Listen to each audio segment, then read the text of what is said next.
There's been a huge decline in mental health around the world, which is why we are so committed to creating more content than we ever have. Thanks so much for being a part of our journey.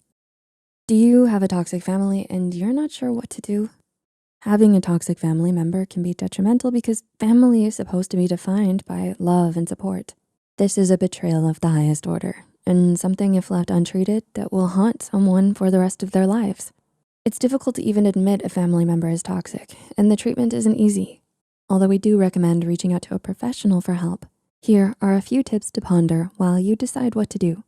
Number 1, make clear boundaries for yourself. We know that it sounds simple to say, hey, I like this and I don't like that. And you're right, it does seem straightforward. So why does this toxic person continue to be able to cross those boundaries? It might be that due to fear, being worn down, or not realizing that it's happening, you haven't made the boundaries clear. The problem with toxic family members is not only that they know you well, but they exercise that knowledge regularly to get at you. They know where all the thin spots are. Clarifying a boundary is like adding an extra fortification or making your house out of brick rather than straw and filling in all the gaps. So you need to be super clear with yourself on not only what your boundaries are, but why. Give it some backup. Know that your own limit is because toxic people will overstep that boundary repeatedly. So you'll need to determine for yourself how much you'll put up with before you know it's time to walk. They might rush you before the cement has been set properly.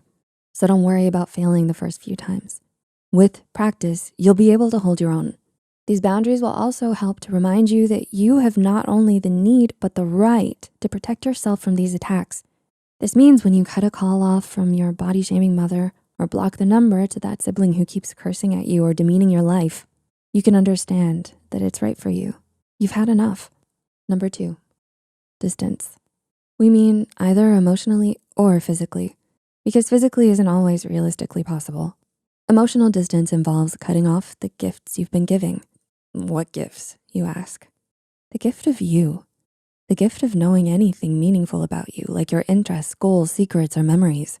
Those were things you previously shared with them and they responded by repeatedly, maliciously using that information to hurt you.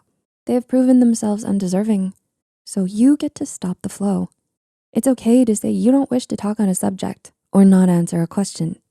If you must speak with them, you can have cordial contact, also known as keeping them at an arm's length. This is where conversations and emotions are purposefully superficial, pleasant, and all about them, since toxic people are usually all about themselves anyhow. You can remind yourself this is being done on purpose for your own protection and sanity. You're not giving in to them. If possible, you can have low contact, where you interact only at large occasions like weddings. Then there's also no contact, when even low contact has become unbearable. Don't worry about what if they've changed. Once toxic family members catch on to what's happening, they'll redouble their efforts to force poison down your throat, letting you know that nothing has changed. In fact, they're worse than before. The most important thing to remember in all of this is that it's not your fault that they did this to you, despite what they're screaming at you. Their repeated abuse, despite all your efforts to appease them or talk to them, is effectively a foot shoving you against the exit. So take the exit and let them deal with the outcome themselves.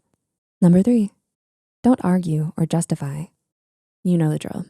It's been a blissful week of peace from that condescending, gaslighting family member, but then a call or email will come, and it'll be something that seems to require conversation. So you, being compassionate, ask them what's going on, and it devolves into drama and arguments. Alert! You might want to fight back and provide proof to support yourself. Admiral Akbar says, it's a trap. Oh yeah, he knew what was up. This toxic family member has reeled you into a staged argument they know and will ensure you can't win. Their goal is to make you feel low so they can proclaim superiority.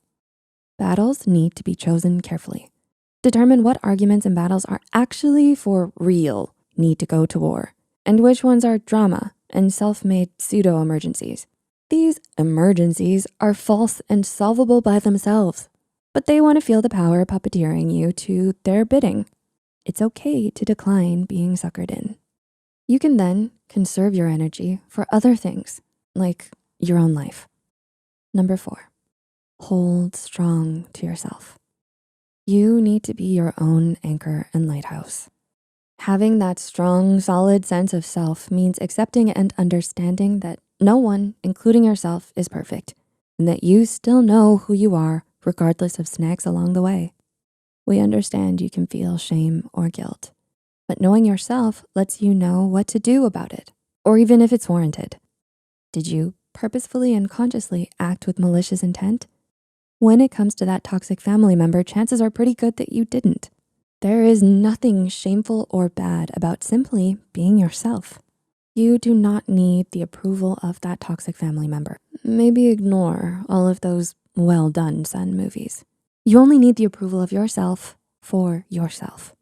All those degrading, mean things said by toxic people are usually projections of their own shortcomings that they aren't mature or wise enough to deal with. They instead do the cheap, cowardly move and dump it on others. Their incompetence is not your fault, nor your problem. The rock that is you knows it doesn't matter that a mistake happened. It's not going to destroy you. In fact, it lets you know where you get to uncover more knowledge. And number 5, find support. No man is an island and people work better together. Having and building that support net to catch you is important, even necessary. These are the people you know you can lean on when your toxic family's attempts to recapture you get hard. Support can also come from a therapist or program, as well as new friends who have nothing to do with your family. Healing and breaking away from abuse is a process that takes time. Be forgiving and patient with yourself. This journey will have you looking deep into your core and more closely at others. A breakage needs to happen before you're able to start rebuilding, and you know you have the strength to do it. Nobody, including you, deserves abuse, and you are worthy of so much more. What other advice do you think could be helpful? Are you trying any of the tips we talked about? Discuss and share in the comments. Thanks so much for watching, and we'll see you soon. Take care.